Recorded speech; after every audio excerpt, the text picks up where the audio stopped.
देश में 12,000 जगह छापेमारी हुई, 15,000 सिलेंडर जब्त हुए। सीएम योगी के आदेश पर सबसे बड़ा एक्शन यूपी में दिख रहा है।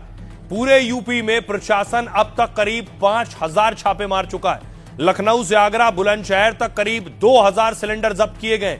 इस दौरान 70 एफआईआर दर्ज हुई हैं, 10 लोगों को गिरफ्तार किया गया है, जबकि 67 आरोपियों के खिलाफ मुकदमा शुरू हुआ है। दिल्ली मुंडका में क्राइम ब्रांच ने एक गोदाम से 610 सिलेंडर जब्त किए। इनमें 197 सिलेंडर भरे हुए हैं, जबकि 392 खाली हैं। जामिया नगर इलाके में 62 एलपीजी सिलेंडर मिले, इनमें 48 भरे हुए। पूरी दिल्ली में प्रशासन गैस को लेकर लगातार छापेमारी कर रहा है। महाराष्ट्र में एलपीजी सिलेंडर की जमाखोरी पर 2,000 जगह छापेमारी हुई। इनमें 1,200 सिलेंडर मिले हैं, जिनकी कीमत 33 लाख बताई जा रही है। इस पूरे मामले में 23 केस दर्ज हुए, 18 लोगों को गिरफ्तार किया गया। मुंबई के वर्ली इलाके में 100 से ज्यादा सिलेंडर जब्त किए गए। भिवंडी में भी ऑपरेशन चलाकर एक ट्रक और टेम्पो पकड़ा गया। इसमें 330 सिलेंडर बरामद हुए, जिसमें 56 सिलेंडर भरे हुए थे।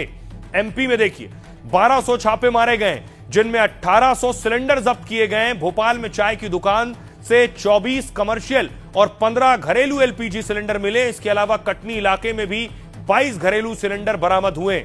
छत्तीसगढ़ में 102 जगहों पर छापा पड़ा है, जिसमें 741 सिलेंडर जब्त किए जा चुके हैं। सबसे ज्यादा कार्रवाई रायपुर में हुई है, जहां 392 एलपीजी सिलेंडर जब्त हुए, और इसके बाद दूसरा नंबर बिलासपुर का है, जहां 310 सिलेंडर मिले हैं। देखिए जरा पड़ोस में क्या हालात है और अपने देश में क्या हाल है। सबसे पहले पाकिस्तान। तेल की कमी से पाक में लॉकडाउन के हालात हैं। सरकारी और प्राइवेट स्कूल बंद कर दिए गए हैं। सरकारी दफ्तर हफ्ते में 4 दिन खुल रहे हैं। 50% कर्मचारी घर से काम कर रहे हैं। नेता मंत्रियों के इफ्तार पार्टी बैन कर दिए गए। मंत्री सलाहकारों को 2 महीने तक सैलरी नहीं मिलेगी। पाकिस्तानी सांसदों की सैलरी 25% कट कर मिलेगी। पेट्रोल डीजल के दाम 55 रुपए तक बढ़ा दिए गए। श्रीलंका, लॉकडाउन जैसे हालात बनने लगे। यहां भी सरकारी दफ्तर अब हफ्ते में 4 दिन खुलेंगे। पेट्रोल डीजल और तेल देने की सीमा तय की गई है। बस, कार और बाइक वालों को तय तेल मिलेगा। बांग्लादेश, पेट्रोल डीजल के दाम बांग्लादेश में भारी मारामारी है। कार बाइक के लिए पेट्रोल डीजल की सीमा तय की गई है। ईद तक यूनिवर्सिटी में छुट्टियां बढ़ा दी गई हैं और लोगों से बिजली और गैस बचाने की अपील की गई है। भारत से भी तेल के लिए गुहार लगाई गई है। चीन ने दूसरे देशों को तेल देना बंद कर दिया है। देश के लोगों से ईंधन बचाने की अपील की है। जंग रोकने और तनाव खत्म करने की अपील कर रहे हैं। हिंदुस्तान, देश के पास तेल का पर्याप्त भंडार है, सरकार का कहना है। रिपोर्ट है कि 40 से 45 दिनों का रणनीतिक भंडार है।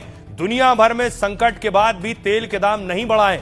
40 देशों से भारत तेल और गैस खरीद रहा है। गैस संकट की अफवाह से पैनिक बुकिंग बढ़ी थी। हॉर्मूज से जहाज आने से सप्लाई और इसकी तेजी आएगी। इसमें सरकार के एक्शन और सफाई से हालात सुधरे हैं। लगातार 2 दिनों में 2 जहाज गैस लेकर भारत पहुंचे।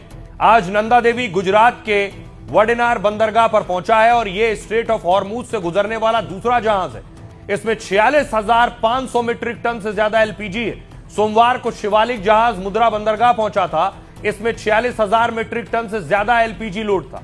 हॉर्मूज स्ट्रेट पर भारतीय झंडे वाले 24 जहाज फंसे हुए हैं। शिवालिक और नंदा देवी को ईरान ने अनुमति दे दी थी। 14 मार्च को दोनों जहाज एलपीजी लेकर आए।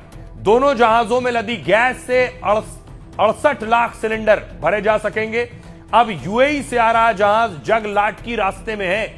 जगलाटकी जहाज पर 81,000 टन कच्चा तेल लदा है। यह 15 मार्च को 10:30 बजे फुजैरा पोर्ट यूएई से सुरक्षित निकला है। 22 भारतीय जहाज अभी भी ईरान के समंदर में, और इन 3 जहाजों के हॉर्मूज से सुरक्षित निकलने के बाद उम्मीदें बढ़ गई हैं कि बाकी भारतीय जहाज तेल और गैस लेकर जल्दी भारत आ जाएंगे। इससे एलपीजी गैस की सप्लाई और तेज होगी और अफवाह का संकट दूर हो सकेगा। यह है आईएनएस सूरत। जंग के बीच हॉर्मूज स्ट्रेट के पास भारत के 2 वॉरशिप तैनात। हॉर्मूज के आसपास ये युद्धपोत इलाके की निगरानी कर रहे हैं। फंसे भारतीय जहाजों को सुरक्षा और उन्हें कवर दे रहे हैं। ऑपरेशन संकल्प के तहत नेवी जहाजों को कवर दे रही है। भारतीय नौसेना पहले भी अपने जहाजों को इस तरह सुरक्षा दे चुकी है। जहाजों और नाविकों की सुरक्षा के लिए 2 टास्क फोर्स गठित किए गए हैं। कई मंत्रालयों के तालमेल से चल रहा ऑपरेशन संकल्प। अब तक 3 भारतीय जहाज सुरक्षित यहां से निकाले गए। करीब 22 भारतीय जहाज अब भी इलाके में मौजूद हैं। नौसेना इनकी सुरक्षा की भी तैयारी कर रही है। समुद्र में लगातार निगरानी रखी जा रही है और भारतीय वॉरशिप पर मार्कोस कमांडो की मौजूदगी है। मार्कोस कमांडो भारतीय नौसेना की एक विशेष ऑपरेशन फोर्स यूनिट है। इसकी ट्रेनिंग बेहद ही मुश्किल होती है। 1000 जवानों में एक जवान ही मार्कोस कमांडो बन पाता है। ये जल, थल और नभ तीनों में दुश्मन से लोहा ले सकते हैं। ओमान की खाड़ी में आईएनएस सूरत भी तैनात है। ये भारतीय नौसेना के सबसे आधुनिक युद्धपोतों में से एक है।